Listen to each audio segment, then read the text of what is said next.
amazing weather. I love it. I'm very happy. Good morning, everyone. Good morning. The sun is shining on us today. Greetings. Welcome to the 2025 reintroduction of the Equality Act.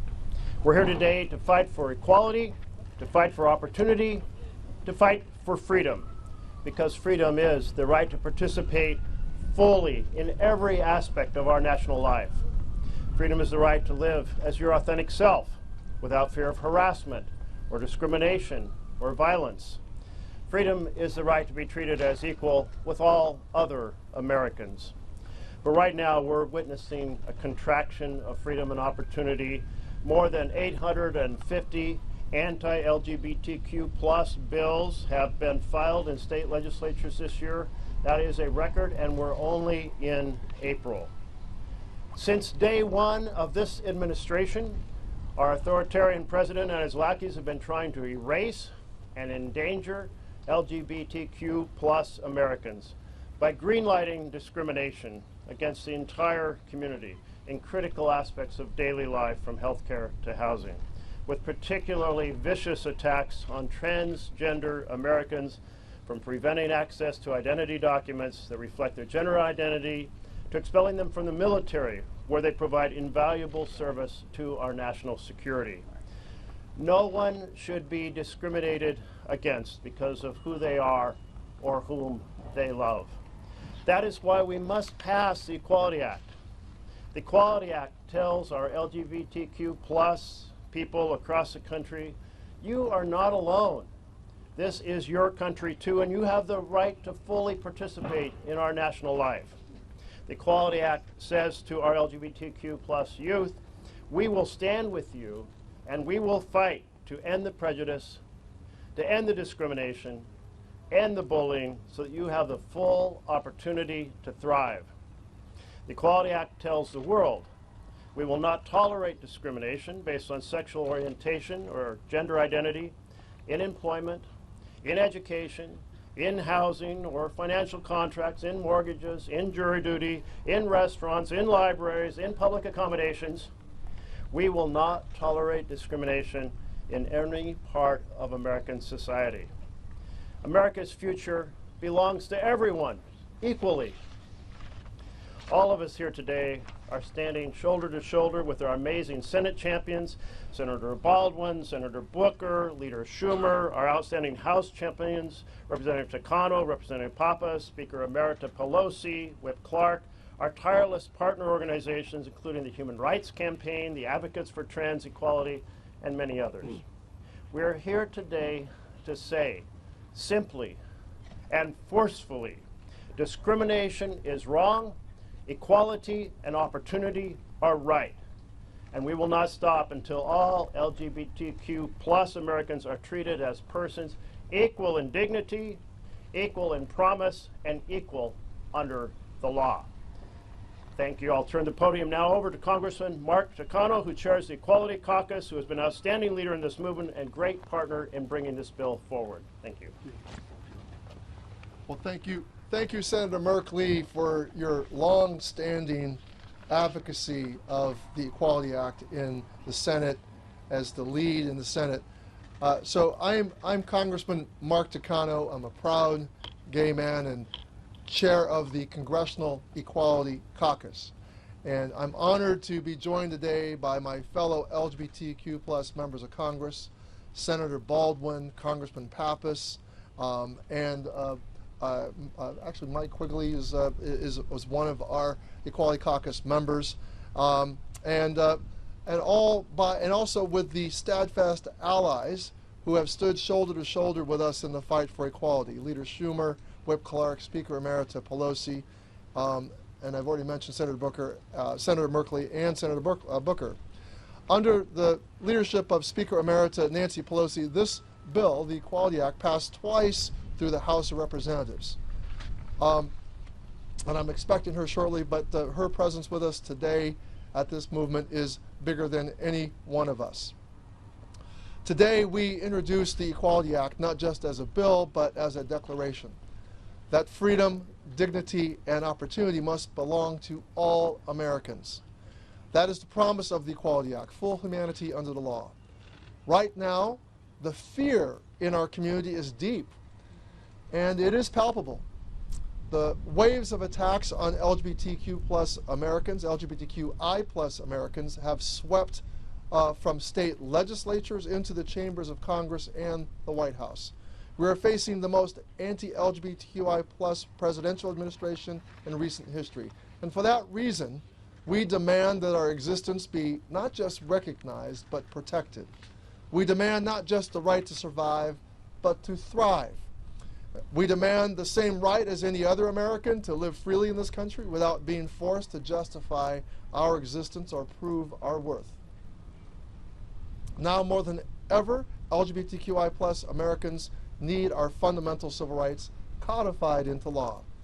The Equality Act prohibits discrimination in 7 key areas of everyday life and extends to the LGBTQI plus community the same civil rights that other Americans enjoy. It strengthens the civil rights framework not just for LGBTQI plus Americans, but for all Americans, reinforcing protections for women, religious minorities, and people of color. And it says clearly you should not be denied a job, a home, a loan, or a seat at the table simply because of who you are. We cannot leave those basic rights vulnerable to a patchwork of inconsistent protections, hostile administrations, or unpredictable courts.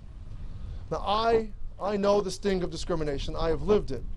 I am the child and grandchild of Americans who were stripped of their rights and incarcerated for being of Japanese descent during World War II. As a teenager in the late 1970s, coming to terms with my own sexuality, I watched legislators in California host debates on whether gays and lesbians should be allowed to teach in public schools. Undeterred, I would later go on to become a teacher myself. And when I ran for Congress in 1994, I was publicly outed by my opponent and made the target of homophobic attack ads. I lost that race, but when I won nearly 2 decades later, I became the first openly gay person of color to be elected to Congress. It was deeply meaningful to me, but to be clear, I was not the first gay person of color to serve in Congress. As a boy, I watched in awe of Congresswoman Barbara Jordan participate in the Watergate impeachment hearings. And in her speech, Congresswoman Jordan immortalized her conviction that her faith in the Constitution was whole, complete, and total. Though the Constitution had not originally included her, a black woman, when it was written, it had come to include her after 2 centuries of struggle and amendment. And despite that, Congresswoman Jordan still had to hide from public scrutiny that she had spent 20 years in a loving relationship with a woman. At that time, being openly LGBTQI+ would certainly have come at the cost of her career. Today, the National Archives recognizes her as the first LGBTQI+ woman in Congress. I share her belief that my faith in the Constitution is whole, complete, and total. I believe that all people are entitled to the fruits of democracy, and that includes freedom, equality, and justice for all. That the Constitution's promises were never meant to be frozen in time, that they must be renewed by future generations, that the idea of America, an imperfect country still full of promise, is still worth fighting for. And right now, LGBTQI+ Americans are afraid. And there is fear that the progress we have made in the last decades, is being lost. Yet we must remember that we have seen and overcome darker times before. That there was a time when being out was nearly impossible, as it was for Barbara Jordan, and our existence was universally criminalized. We have gone from the rage of the riots, of Stonewall, to the joy of celebrations of marriage equality. We have come out of the closet and survived the scourge of HIV. And today, we fight to win full equality under the law. We were born for this fight and forged in resistance. The LGBTQI+ community's generational gift, passed down from our ancestors, is grit, persistence, and unconquerable strength. We will continue to fight. We will propel ourselves into a brighter, more hopeful, more just future. And we will not stop until the Equality Act is the law of the land. Thank you. And now I'll hand over the podium to Senator Schumer. Thank you. Thank you, Mark. Thank you first for the bravery of your struggle and for your leadership on this issue. I want to thank my colleague, Senator Merkley, who's been our strong advocate for many years on the Equality Act, and of course Senator Baldwin, who's been such a leader and has experienced the same kind of political attacks just recently that you did, Mark. But like you, she survived and prevailed. Thank you, Tammy. Look, let me say this. Well, it is hard to believe in 2025 that in so many states, not New York, but my daughter and her wife, if they lived in another state, could be told, you can't rent this apartment, you're lesbians. A doctor could say, I don't want to treat you, you're lesbians. An employer could say the same. It's amazing. 2025 in America, and people can just adversely turn people around because of who they love or how they love. People forget how much bigotry and discrimination there is that actually takes effect in law, because the law allows this bigotry and discrimination. In how many states, Jeff? Well, we're only at 21 have protection, state protection. So in 29 states, if I have my math right. The bottom line is this. We achieved marriage. It was a great thing. My daughter and her wife have a beautiful baby, and one is on the way, and they're living a good, happy life, just as I was able to live. But that's because they live in New York. We must have a national ethos that bigotry is outlawed. And until we pass the Equality Act, that will not be close to true in America. We're going to do everything we can to pass it. We're hopeful that good people, people of LGBTQI community, and people who are not part of that community, will tell their congressmen and tell their senators, it's about time. It's about time here in America that we have this full equality. I'm committed to the cause personally, politically, and just morally, and will do everything I can to help get our legislation passed in the Senate. Jeff, thank you.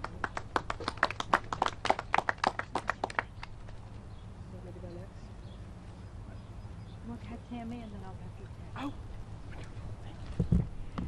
Well, what a beautiful day. And colleagues, it is so great to join all of you to announce the reintroduction of the Equality Act. The bill that we're here to talk about could not be more straightforward or common sense. The Equality Act simply puts into law what we all believe, that every American is created equal and should be treated equally under the law.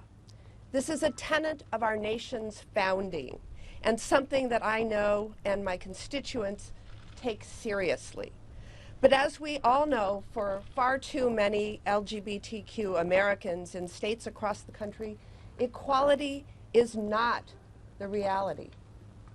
Depending on where you live in this country, you are afforded a different set of fundamental rights if you are gay, lesbian, or transgender. And let that sink in.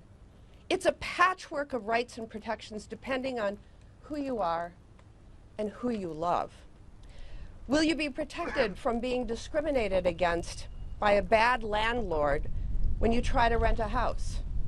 Depends on where you live. Will you be protected from being discriminated against when you are trying to get a mortgage or a new credit card? Again, it depends upon where you live.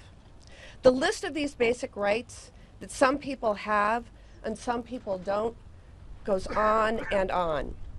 This year alone, the ACLU is tracking over 570 bills in state legislatures across the country that aim to strip away rights from LGBTQ Americans, including 12 in my home state of Wisconsin. If these bills become law, it will further this patchwork of rights. If they don't, it will still make our friends, our families, and our neighbors feel less safe, less welcome in their own communities. But look, take it from me, the first elected openly gay senator in U.S. history. A more welcoming, more equal country is possible. It takes hard work, but it's work that is worth doing. Just a few years ago, we proved that. I was proud to lead the charge to pass the Respect for Marriage Act into law in 2022. Yep. And that was the first time that we codified marriage rights for gay and interracial couples into law. At that time, I got so many questions about how we were able to get so many Republicans on board. The simple truth was that we had open and honest conversations with our colleagues about the people in their lives, their family members, their staff members, their neighbors, their fellow parishioners who were gay. And today, that's who I ask both my Republican and Democratic colleagues to think about when considering the Equality Act. This is simply a matter of right and wrong. I, for one, believe that every American deserves to be treated and protected equally under the law. The Equality Act makes simply clear that in the United States, we will not tolerate discrimination based on sexual orientation, based on gender identity, just like religion, race, or ethnicity. Equality is not a privilege. It is what we are owed as American citizens. And I'm committed to making that promise a reality. And next, I would love to welcome up to the podium Speaker Emeritus Nancy Pelosi.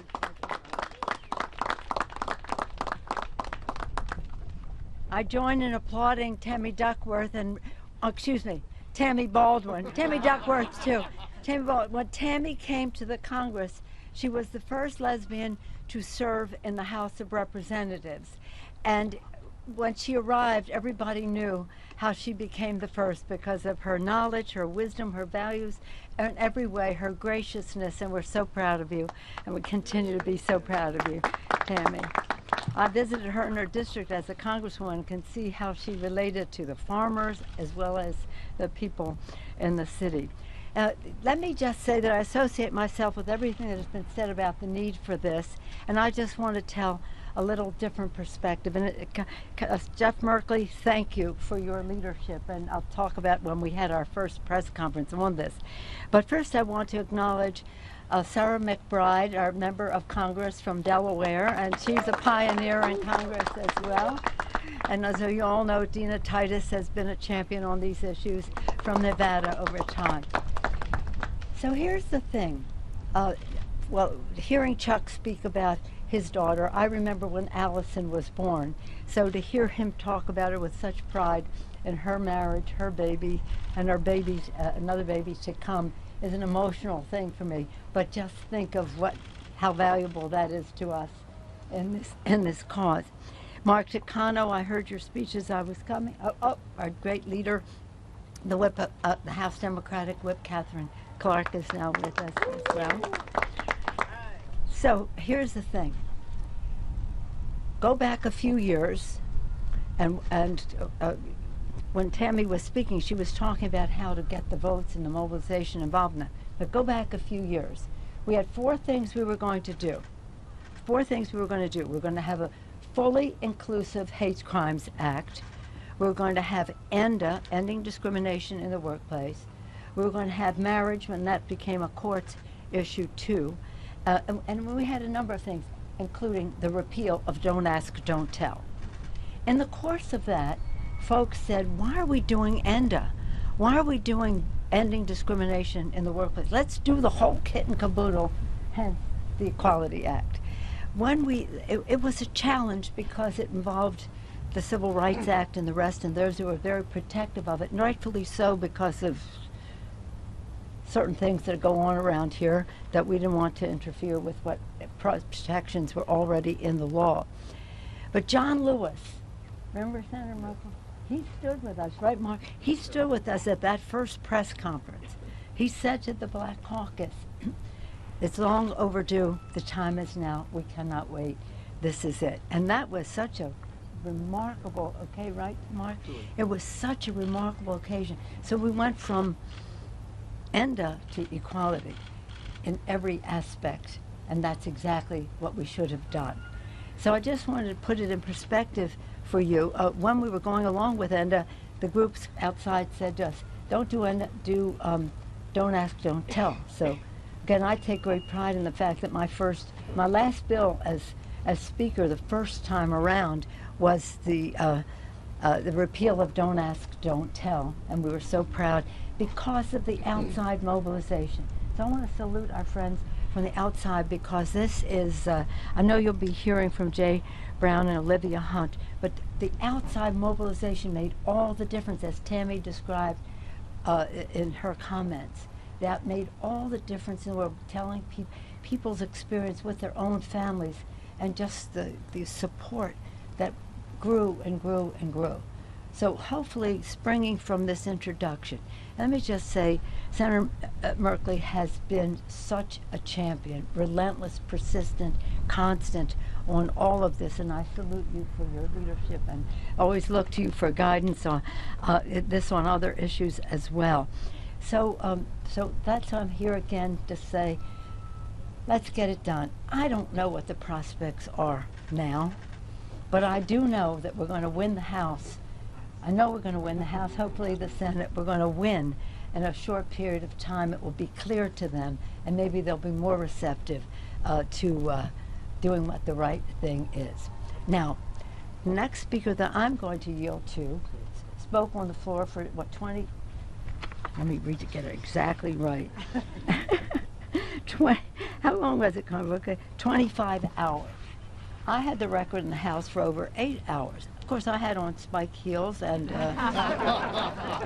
and we can't yield, but nonetheless, 25 hours, a record that an African-American leader could replace the record there above. What would you call him? Segregationist. Segregationist. That's as gentle a word as we can use right here, I guess. So I'm so glad that I'm going before him, because you never know how long he's going to talk. But thank you, Cory Booker, for your leadership, and I'm pleased to yield to you. Thank you, Nancy Pelosi. Give another round of applause for one of the most incredible leaders I have ever had the privilege of serving next to. We are here again, reintroducing a bill. I'm proud to be an original co-sponsor, but there are trailblazers in Congress behind me. Champions that have defied the sad truth of our America, that we still live in a nation in the majority of states that you can post your wedding pictures online but still be denied the ability to stay at a hotel in your community or be fired from your job without legal recourse. We still live in a nation that has a profound injustice. The Equality Act is on the right side of history, and right now we stand in the cold shadow of injustice. And so here we are again introducing this bill, but it is not a normal time that we introduce this bill. We introduce it in the backdrop of a president that in his very campaign singled out in opportunistic bigotry the trans community.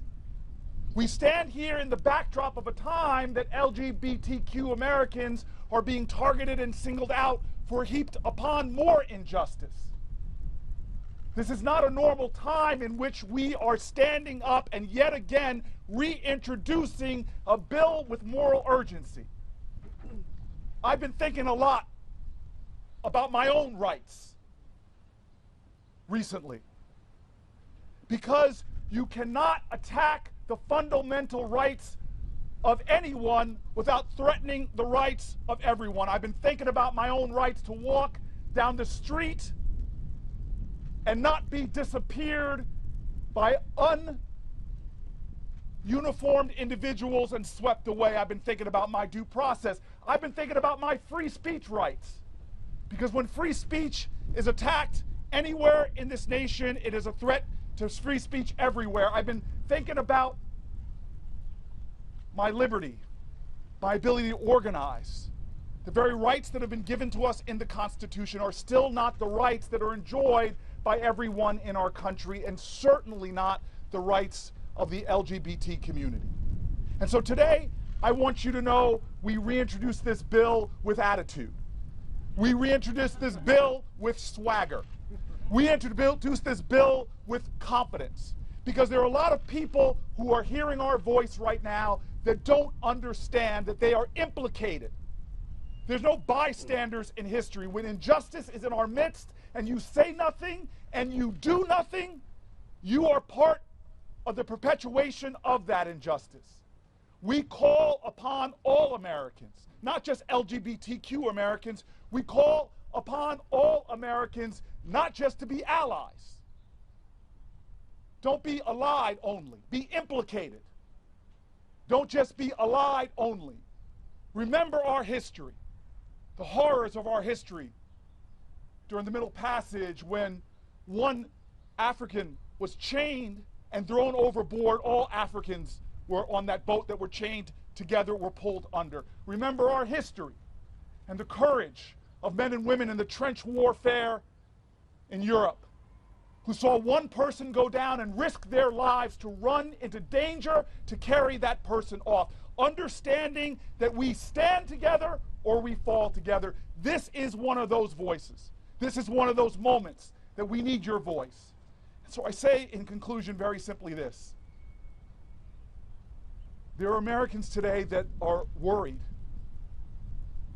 that are afraid, that need to hear from you. There are Americans today that are afraid to go to their grade school because they're still being bullied for who they are and how they love. There are people today that feel so tired and so worried that this nation will not stand for what it says we should stand for.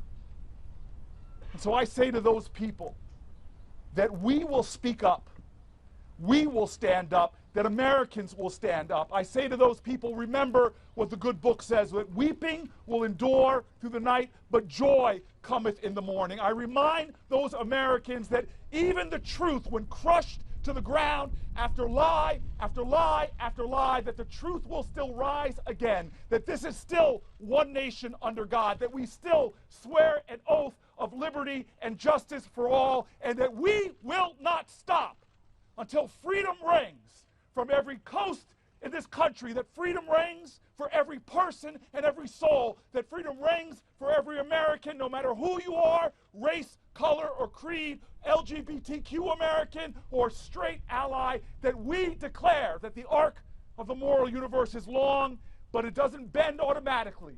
We declare today and every day, until justice is established in this land, until the Equality Act passes, we declare that we, the people, will grab hold of that arc and pull and bend it until we live up to our promise in a country and truly are free at last, free at last. Thank you very much. Let me just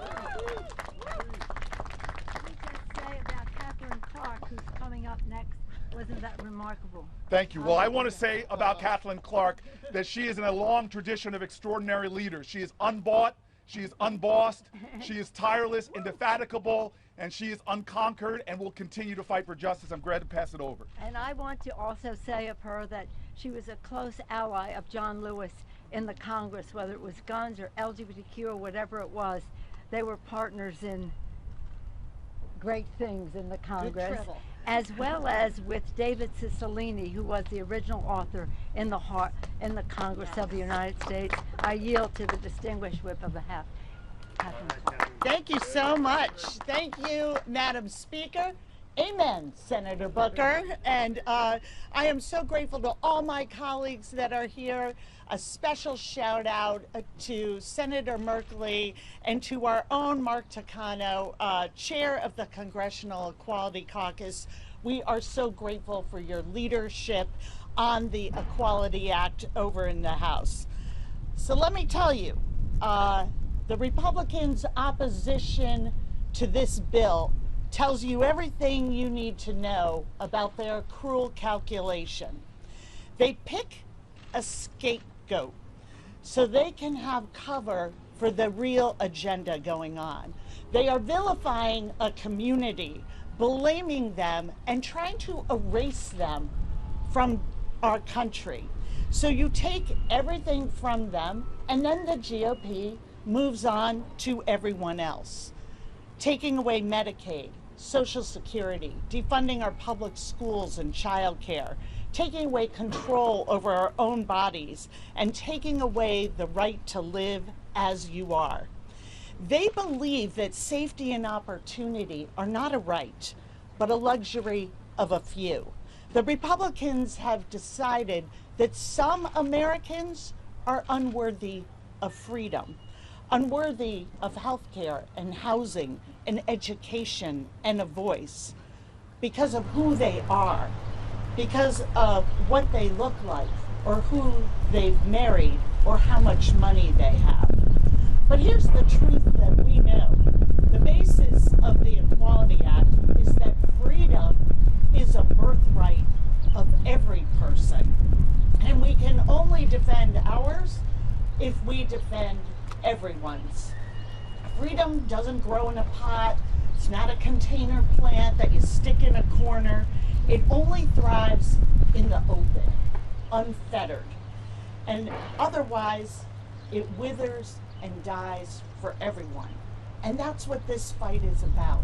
As Dr. King reminded us, we are tied together in the single garment of destiny. So thank you all for coming together. Thank you for fighting for a future, a destiny that is worthy of all of our children. And where the rights and dignity of the LGBTQ Americans are unquestioned, where every person can live free of discrimination in all of its forms. So please help me welcome a colleague who's working every day to make that dream a reality. The gentleman from New Hampshire, the co-chair of the Equality Caucus, Congressman Papus. Thanks. Well, thank you so much to our whip, the amazing Catherine Clark. I want to thank the other leaders who are with me today. Chair Takano of the Equality Caucus, Senator Merkley, thank you for bringing this bill to the floor once again. And to Speaker Emerita Pelosi, thank you for helping to usher the Equality Act twice through the House of Representatives. We're ultimately going to get this done. It's a matter of when and not if. We are committed to this fight, and so thank you for your persistence. I also want to thank Congresswoman McBride, who is an inspiration to all of us. We are so happy to have her joining our Equality Caucus in Congress. So look, full equality under the law, nothing less and nothing more. That's what the Equality Act is going to deliver. That's what it means to LGBTQ plus Americans who have not enjoyed these protections under the law. And while we know this is an uphill battle for sure, there can be no backing down from this fight. No backing down from the fight that's about freedoms and protections and the dignity that all Americans deserve. So I come from New Hampshire. We put live free or die on our license plates because we take freedom incredibly seriously there. We were the first state to pass marriage equality legislatively, where a governor signed it into law. And in 2018, Democrats and Republicans came together to add transgender granted status to our state's non-discrimination statutes. So I know the people I represent want their government, they don't want their government telling people how to live their lives. They fundamentally want everyone to be equal before the law and to have the same rights and responsibilities. Passing the Equality Act is consistent with the basic promise of America, and it has never been more urgent that we confront the politically toxic attacks on our community and that we move forward. I think of the LGBTQ plus community members that we all talk to, people who are beyond afraid about the direction of our nation.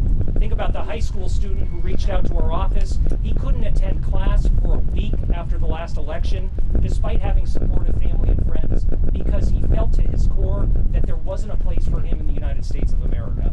I think about the trans constituent who told me the other day that they've never felt less safe in their community, are always looking over their shoulder, and are taking new precautions when they just go about their day-to-day business. No one should question whether or not they have a future in the United States or can live authentically. No one should feel unsafe in their community. No one should be a second-class citizen in the United States of America in the year 2025. So the Equality Act is for them. It's for all of us, because not only will it establish the legal protections that are overdue, but it will send a powerful and unmistakable message about who we are as Americans and the kind of future that we can secure together. You know, just the act of introducing this bill again, that's enough to give people hope at a time where it is in short supply. But we're not going to stop there. We're going to keep fighting. We're going to keep showing up month after month, year after year, until this bill is finally the law of the land. You know, Jefferson referred to equality as a self-evident truth, meaning it didn't need really any further explanation or defense. And today, Americans overwhelmingly believe the same. They embrace the Equality Act. 7 out of 10 Americans support passing this law. So it's time leaders in Washington caught up to how people are living their lives and how people feel about the enduring promise of America's founding and extending the same rights and protections to the LGBTQ+ community. We are going to get this done. Whether it is in the next few weeks, few months, or few years, we all have to stay committed to this fight. So with that, I want to bring up a great partner from an organization who's a driving force behind the Equality Act, Jay Brown, who's the Chief of Staff to the Human Rights Campaign. Jay. Woo! Good morning. Thank you, Congresswoman Clark. Thank you, Congressman Papus. Thank you to our lead sponsors of the Equality Act, Senators Merkley, Baldwin, and Booker, and Congressman Takano for incredible leadership as champions of the LGBTQ community. And of course, we are so grateful to have leaders Schumer, Jeffries, and Speaker Emerita Pelosi, who have stood up time and again for LGBTQ+ equality.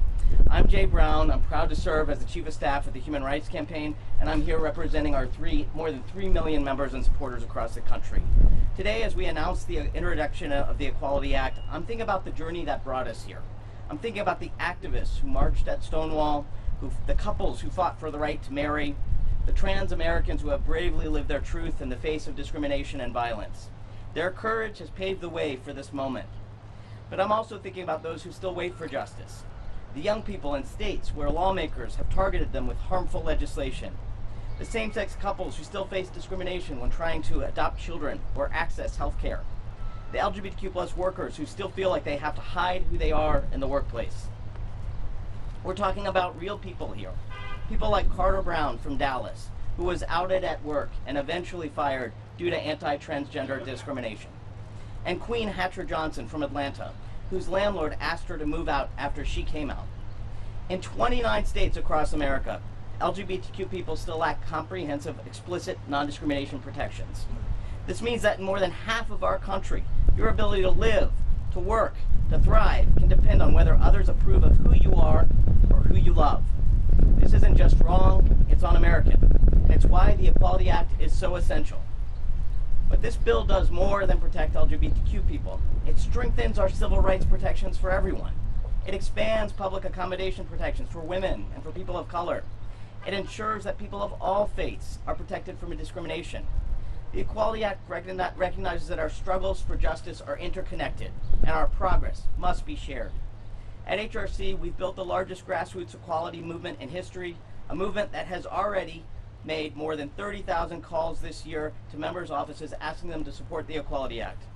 We've mobilized millions of equality voters who make LGBTQ rights a priority at the ballot box, and we've partnered with major businesses that have adopted non-discrimination policies of their own.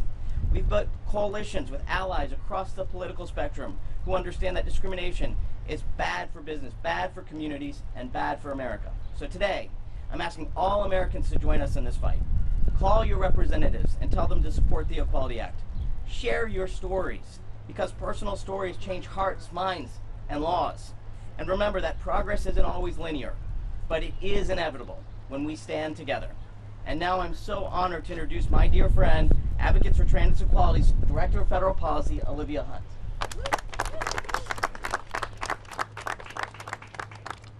Thank you, Jay. Good morning, everyone. It is an incredible honor to be here alongside so many people who have championed LGBTQIA+ equality for so long. Senator Merkley, Representative Takano, Senator Baldwin, Leader Schumer, Senator Booker, I apologize, Representative Bride, Representative Papus, Leader Pelosi, and of course Whip Clark. Thank you all for everything that you've done for our community. Now, if you're anything like me, for you, spring is a time to take stock, to pause and reflect on what's gone before. And for me, the past couple of weeks have been loaded with a lot of memories from about 5 years ago. The constant reminders of those first COVID lockdowns that we all went through together. The memories of how uncertain we were, how uncertain the future felt, the ways all of our lives have changed forever. But something else struck me about those past 5 years, which is that over those past 5 years, more than 2,500 anti-LGBTQIA+ bills have been introduced in state houses around the country. A veritable tidal wave of political bullying disguised as legislation, and fully 1,000 of those bills were introduced in just 2024 and 2025. As we all know by now, most of those bills specifically target transgender youth and their families. Now, thankfully, more than 90% of these bills have been defeated. In some cases, the same bill's been defeated again and again, year after year, because our community is strong and it's resilient, and we'll always come together to do what's right and defend our most vulnerable members. But this year is different. This year, in addition to the attacks that we've become used to at the state level, the Trump administration has launched its own unrelenting attacks on LGBTQIA+ Americans. And just like in the state houses, they've reserved their most vicious attacks and their most dehumanizing rhetoric for trans youth. This is a moment that demands action. These are not abstract policy debates, it's a coordinated effort to erode civil rights and protections, to criminalize LGBTQIA+ existence, and to erase us from our communities. All people deserve to live full and honest lives. More importantly, all children deserve to grow up free of violence and harassment and discrimination just for being who they are. And they deserve to see a future that has a place for them in it. Trans youth deserve to be protected by their government. They shouldn't have to be protected from their government. It's long past time that our federal laws reflect and protect the reality and dignity of all people. Advocates for Trans Equality is proud to support and endorse the Equality Act. Trans people have always existed. We've always been part of the complex tapestry that is the United States. Across the country, we're writers, teachers, journalists, cashiers, ministers, construction workers, librarians, any other profession that you care to name. We have always been here, and we always will be here. And that's a truth that no amount of hostile rhetoric, policy, or legislation can ever change. Thank you all, and I'll turn the podium back over to Senator Merkley. I think we can take a couple questions if folks have any. Yes? Hi, Senator. A few of you mentioned there is an uphill battle with getting this legislation through. How do you plan to talk about this with your Republican colleagues, and what's the strategy to advance this? You know, the question, if you couldn't hear, was how do we plan to talk about this with our Republican colleagues? As Tammy Baldwin was saying, she had very explicit conversations, very open conversations. Remember, the Republican Party at one point was founded on the notion of fairness, to fight against discrimination against black Americans, to fight against slavery. And we know when we passed the Employment Non-Discrimination Act in the Senate that we had partners across the aisle who said discrimination is wrong. We passed it with more than 60 votes. We sent it to the House, and it was not brought to the floor, or ENDA might have passed at that point. Now we have this expanded bill. If you can be against discrimination in employment, you can be against discrimination in financial contracts. You can be against discrimination in mortgages, in jury duty. You can be against discrimination in public accommodations and housing. And so we're going to continue to remind our colleagues that discrimination is wrong. Join us as you joined us back in 2013 when we passed the Employment Non-Discrimination Act. I don't know if anyone from the House side would like to speak to that. Sure. Yeah. So Senator Baldwin talked about the conversation she had with her Senate Republican colleagues, but I can tell you in the House, when we passed the Respect for Marriage Act in 2022, there was no expectation that we would have, I forget how many it was, Nancy, like 30 or 40 Republicans vote for the bill. We thought we were just putting forward some legislation in response to what Justice Clarence Thomas opined in one of the decisions. The court said he welcomed cases to revisit what he felt were wrongly held decisions. You know, that wasn't really about conversations we had with colleagues. That was about a change that had happened in our country. Those 30 or 40 Republicans that voted with the Democrats in a surprising way, which gave it momentum in the Senate, was Republicans reflecting a change of heart in their districts. And so I say that the work that we need to do is to also, as Speaker Emeritus has always taught me, that public sentiment is everything. That now is the moment to bring greater understanding and greater momentum, because really the Congress is a reflection of the people. Speaker Emeritus, would you like to comment on this? Well, I'd like to, because we passed it twice in the House, and we were optimistic that there would be something that could be done in the Senate. In keeping with what Senator Merkley said and what distinguished Chairman Takano said about this, we thought corporate America, because they said they were supportive of this, would weigh in on the Senate, respectful of their own employees, high-ranking employees in their corporations. We said, when we were overseas, when we were in Singapore, we said to the people, the businesses that were there, if you want the best, you better be for legislation like this, so that people can freely participate openly. So I do think there's still an opportunity. Well, they're in a little different place right this minute, but there is an opportunity for corporate America to weigh in for their own employees if they want the very best. They will be helpful with the Equality Act. And that is what we anticipated in the House, that they might be true to some of the things they were telling us and act upon those beliefs. Corporate America. Thank you. And I would say, corporate America is part of that public sentiment we're talking about. And I was with the Speaker Emeritus when we spoke to the American Chamber of Commerce in Singapore on that trip to Taiwan. And by the way, Taiwan is the leading nation in Asia for LGBTQI rights, very proudly so.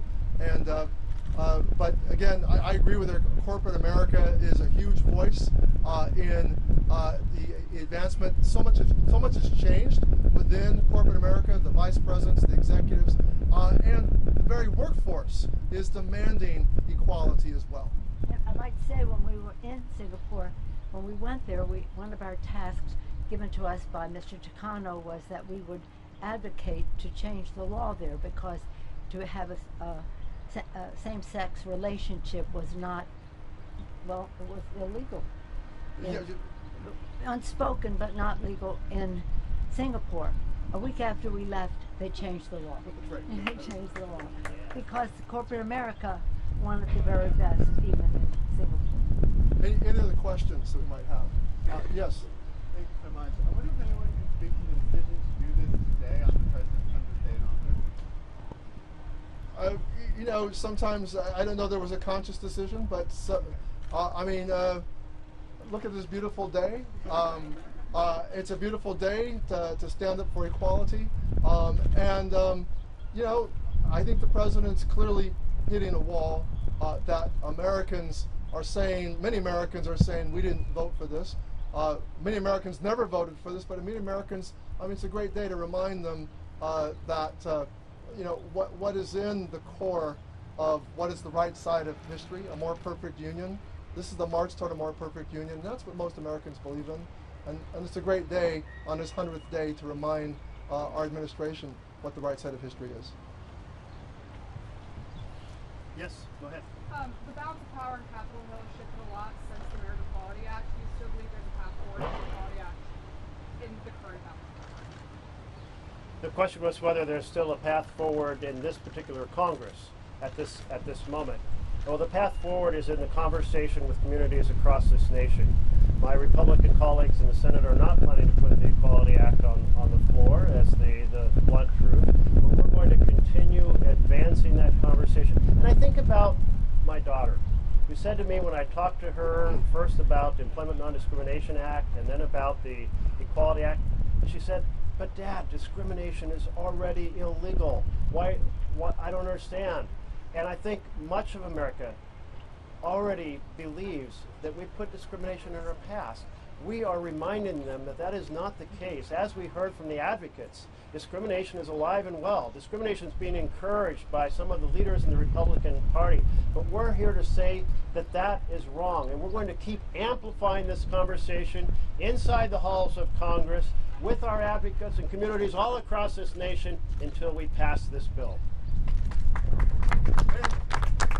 And look, on the 100th day of this administration, it's not just about what we're against and what we're opposed.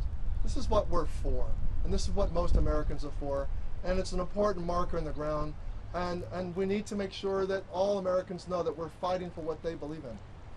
I want to thank you all very much and close by saying our advocates back here, can you hold those signs high? Let's pass the Equality Act and restore and end discrimination and restore fairness in America. Thank you all very much.